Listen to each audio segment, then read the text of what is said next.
Assalamualaikum warahmatullahi wabarakatuh. Hello everyone, sahabat lesehan TOEFL. Berjumpa lagi dengan saya pada video kali ini. Kita akan belajar tips mudah belajar verb, khusus action verb, linking verb, and auxiliary verb. Nah, ini merupakan kelanjutan dari video saya sebelumnya tentang noun clause. Oke, tidak perlu berlama-lama lagi, langsung kita masuk ke materi. Tapi sebelum itu kita intro terlebih dahulu.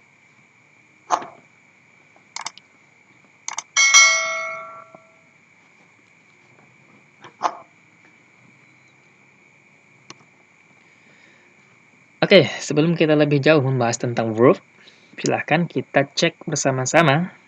Di sini ada 4 kalimat, kita cek masing-masing verbnya. Dan ingat ya teman-teman,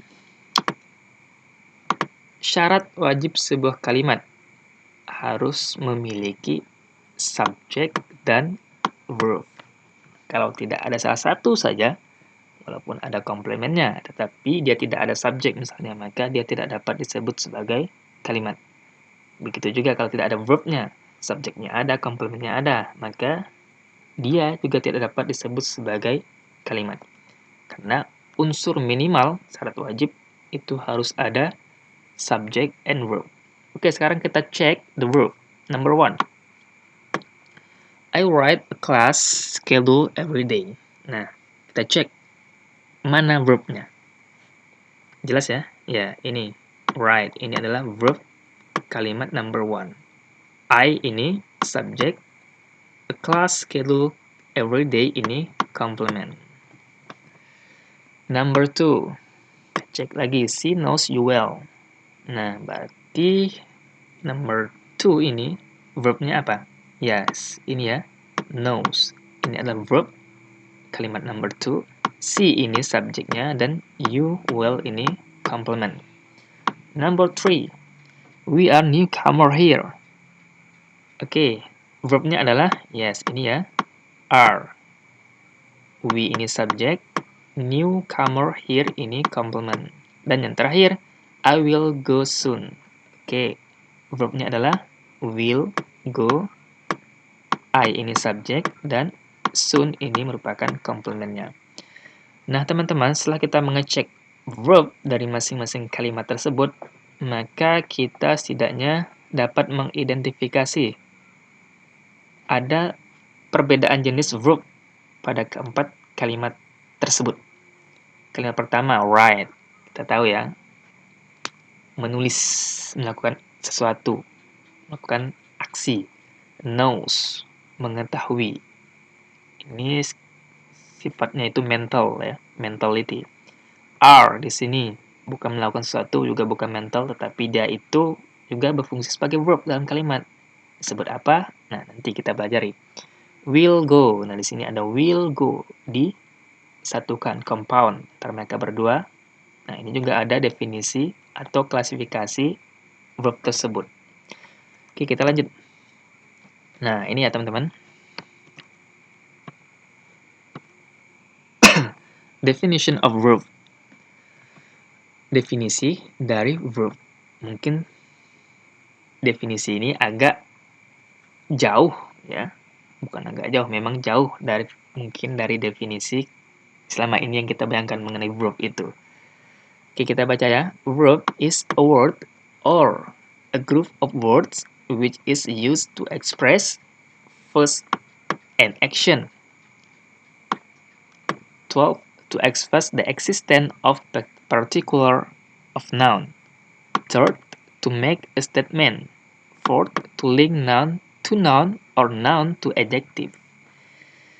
Nah, ternyata verb, definisi verb di sini tidak sesimpel yang kita bayangkan. Mungkin selama ini kita mengartikan verb dalam bahasa Inggris itu adalah kata kerja. Namun teman-teman, ketika kita mengartikan verb dengan hanya kata kerja, sesungguhnya pengertian atau definisi kita mengenai verb itu kurang lengkap. Kenapa? Ya ini, verb is a word. Verb bisa berupa sebuah kata atau a group of words, kumpulan beberapa kata which is used to express, yang mana dia itu atau mereka itu digunakan untuk mengekspresikan pertama. Di verb ini, definisi verb yang pertama itu express an action, melakukan sesuatu, kegiatan, seperti run, eat, go, watch, swim, etc. Melakukan sesuatu, aksi atau kegiatan.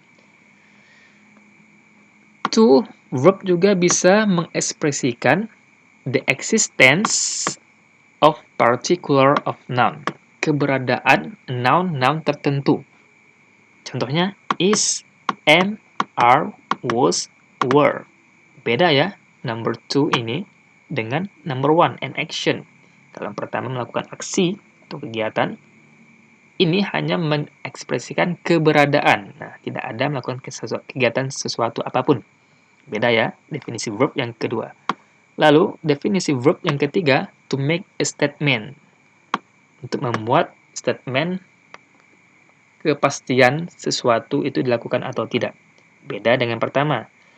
Kalau ini, number 3 ini, definisi verbnya itu ingin lebih menjelaskan definisi yang pertama. Apakah pasti dia melakukan sesuatu, misalnya eat.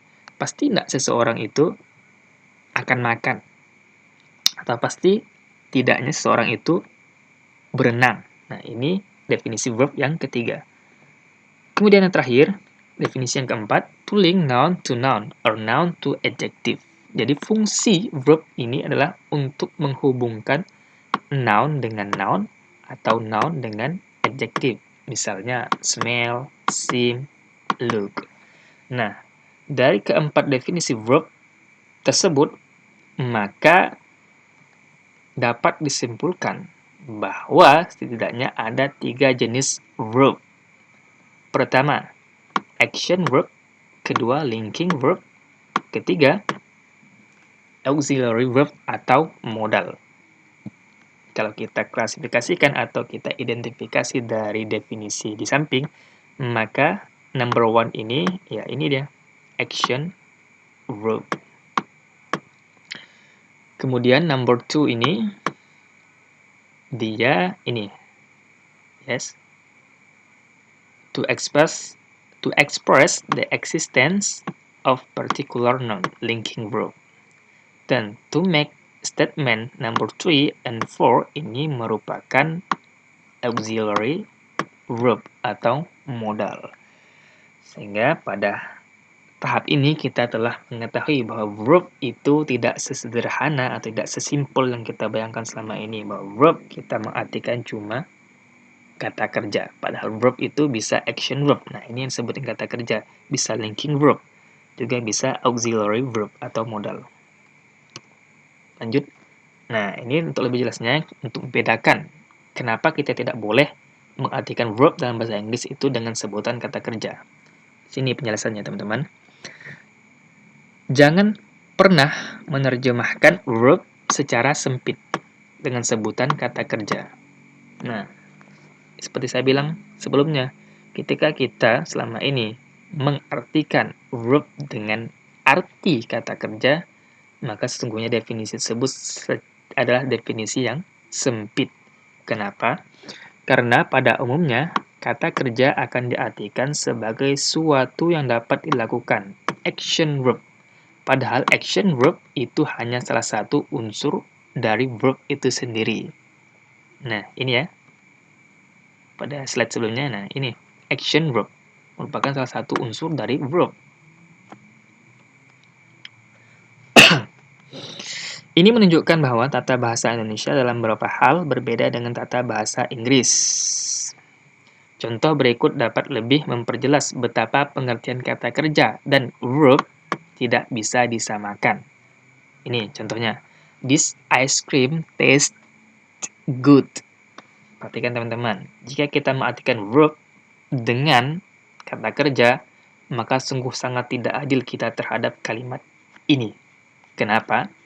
Seperti kita ketahui bersama di awal tadi, bahwa syarat wajib sebuah kalimat itu harus ada subject and verb-nya.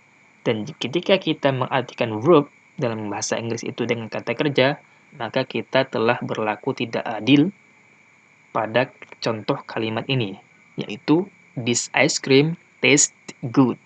Kenapa? Ya, seperti kita ketahui, definisi dari taste ini adalah rasanya. Rasanya. Dan kalau kita mengartikan verb dengan kata kerja, berarti taste ini sepintas seperti bukan verb. Kenapa? Karena tidak melakukan aksi apapun.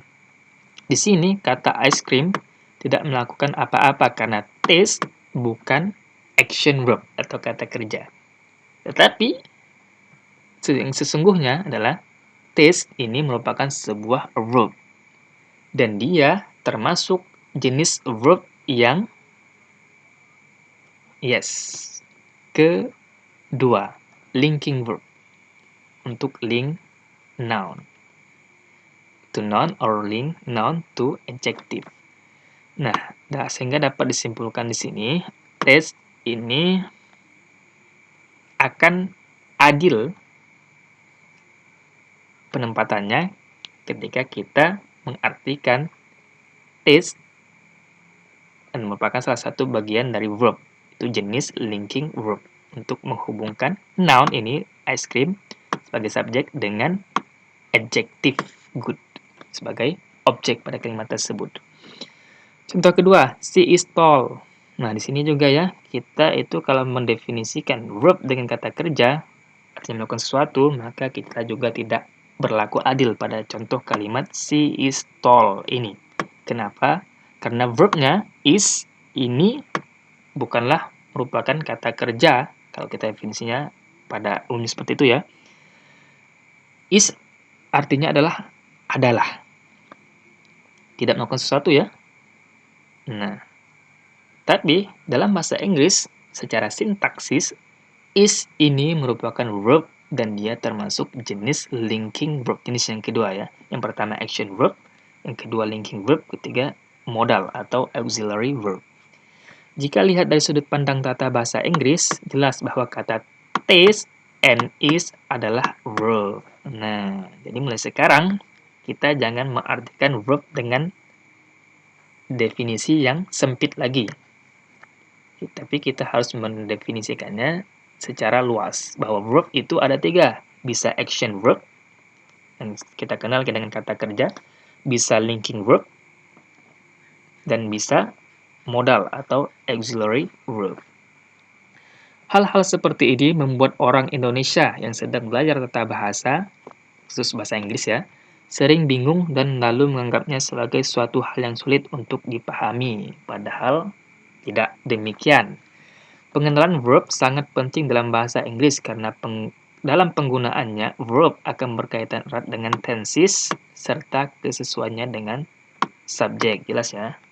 Verb ini penting untuk diketahui, dipelajari, karena dia berkaitan erat dengan tenses nantinya dan berkaitan erat dengan kesesuaian dengan subjek. Jelas ya?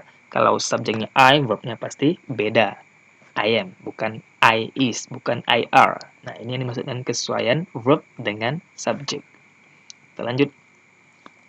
Sekarang kita masuk ke jenis verb yang pertama, yaitu action verb. Action verb tells what someone or something physically or mentally does or do. Jadi action verb ini menggambarkan seseorang atau sesuatu melakukan secara fisik maupun secara mental. Contoh, nanti ya contohnya ada pada slide selanjutnya. Action verb ini terbagi menjadi 2. Yang pertama, transitive. Action verb yang bersifat transitif. Apa itu transitif? Action verb transitif. If an action verb has an object. Jadi, action verb yang bersifat transitif ini adalah action verb yang wajib punya objek pada kalimatnya. Misalnya, I eat breakfast at 6. I ini subjek. Nah, perhatikan verbnya eat. Ini merupakan jenis action verb transitif. Yang mana definisinya dalam bahasa Indonesia makan. Jelas ya, kita harus tahu makan apa. Nah, ini dimaksud dengan transitif. Harus kita ketahui. Saya itu makan apa? Tidak mungkin kan saya makan pukul 6. Kan kita harus tahu. Pertanyaan adalah makan apa? Jadi saya makan sarapan pada pukul 6. Contoh kedua, I write a class schedule every day. Nah, I subject, perhatikan verbnya write, ini juga termasuk action verb bersifat transitif. Perlu objek. Saya menulis apa? Kan gitu. Nah, di sini disebutkan menulis a class schedule every day. Nah, itu action verb yang bersifat transitif, butuh objek, wajib. Lalu yang kedua, action verb bersifat intransitif, kebalikannya, tidak butuh akan objek. Jadi ya, verb itu dapat berdiri sendiri tanpa diikuti oleh sebuah objek. Contoh, I walk to school every day. I subject work berjalan. Nah, perhatikan action verb berjalan ini merupakan intransitive action verb. Kenapa? Karena dia dapat berdiri sendiri, tidak butuh objek. Kita kan mungkin tidak bertanya, saya berjalan apa? Tapi pertanyaan adalah, saya berjalan kemana? Dan kemana ini pasti jawabannya adverb ya, bukan objek. Adverb of place. Maka di sini disebutkan, I walk to school. Dan to school ini merupakan komplement yang bersifat adverb, bukan komplement yang bersifat objek. Yang kedua, Joy sings very well. Joy subject, sings. Nah, di sini juga termasuk action verb yang bersifat intransitif, yaitu dapat berdiri sendiri tanpa perlu objek yang mengikutinya. Tanpa perlu ada noun mengikutinya. Di sini jelas, sing verb. Nah, selanjutnya very well, bukan noun yang mengikutinya, bukan objek yang berbentuk noun, tapi komplement yang bersifat adverb of manner, keterangan cara. Joy menyanyi sangat baik. Kita lanjut. Nah, ini adalah more example of action verb. Pertama, she opens the doors and windows every morning. Dia membuka pintu dan jendela setiap pagi.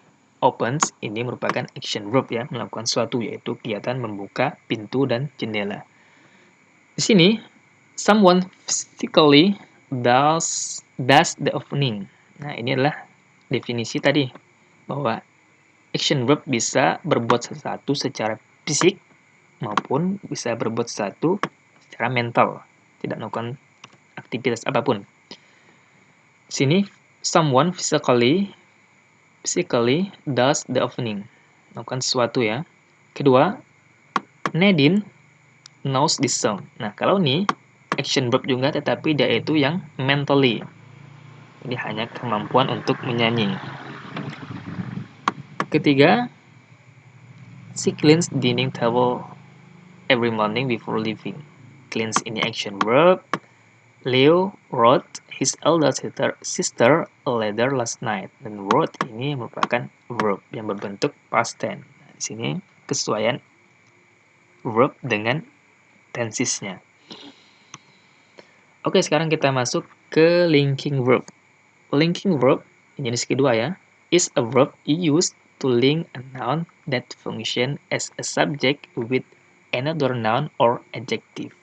Jadi linking verb ini fungsinya untuk menghubungkan noun atau kata benda yang berfungsi sebagai subjek dengan noun lain atau adjektif yang berfungsi sebagai komplement. Contoh, nah ini pada kalimat sebelumnya ya. Pada slide sebelumnya sudah saya jelaskan bahwa this ice cream tastes good. Sesungguhnya kita tidak adil jika mengartikan mengartikan verb dengan kata kerja, tetapi kita akan berlaku adil ketika verb di sini merupakan linking verb. Tidak harus action verb ya. Ini juga she is tall. Sudah saya jelaskan pada slide sebelumnya. Example number 1. Laura becomes a golfer. Laura menjadi seorang pemain golf. Nah, becomes di sini merupakan linking verb, artinya dia itu menyambungkan noun Laura dengan ini noun juga, pegolf, pemain golf. Number 2, Laura is golfer. Ya, sama ya, Laura ini noun disambungkan atau dilinkkan oleh is di sini sebagai linking verb. Number 3, this flower looks pretty. This flower, noun, dilinkkan atau disambungkan oleh looks yang dia itulah sebuah linking verb. Nah, ini adalah common linking verbs. Linking verbs yang umum dalam bahasa Inggris.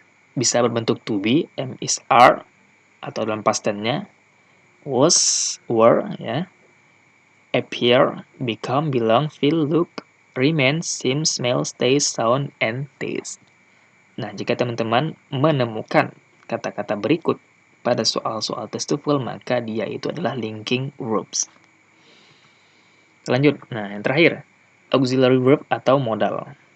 Auxiliary verb atau modal expresses the mood, tingkat kepastian atau kemungkinan of a verb, khususnya action verb. Jadi, ketika seseorang itu melakukan aksi, misalnya makan, pada modal atau auxiliary verb ini ingin menjelaskan bahwa dia itu pasti atau tidak pasti, mungkin atau tidak mungkin akan makan, karena alasan-alasan tertentu. It also called a helping verb, kata kerja bantuan. Kenapa? Karena dia ingin membantu action verb yang ingin dijelaskan kepastian dan kemungkinan terjadinya. The following examples show the position of a modal in a sentence. Misal, modal di sini kita punya shall, bentuk past tense-nya should. Contoh kalimatnya, we shall go. Kalau bentuk past-nya, we should go. Dapat teman-teman perhatikan ya. Will atau would. Contoh kalimatnya, I will go. Nah, di sini baru keinginan. Ada ketidakpastian. Jadi, tidak. Dia itu nanti pergi. Kenapa? Ya, ada alasan-alasan tertentu. Inilah fungsi dari modal atau auxiliary verb. Di sini bentuk pastnya I would go. Can atau could. Contoh kalimatnya she can leave. Bentuk pastnya she could leave. Yang terakhir, may atau might. Contoh kalimatnya God may bless you. Bentuk pastnya God might bless you. Nah, perhatikan ya teman-teman. Catatan, umumnya action verb yang mengikuti modal selalu dalam bentuk present. Walaupun modalnya atau auxiliary verb-nya dalam bentuk past. Contohnya di sini. Perhatikan. Ini modalnya atau kata kerja bantunya berbentuk past semua. Nah, tetapi kata kerja induk atau action verb yang mengikutinya itu haruslah tetap dalam bentuk present atau bukan infinitif, bentuk dasar, bentuk asalnya. Jangan kita ubah dalam bentuk past tense apalagi yang lainnya ya.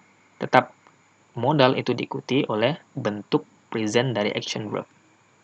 Pay attention, perhatikan.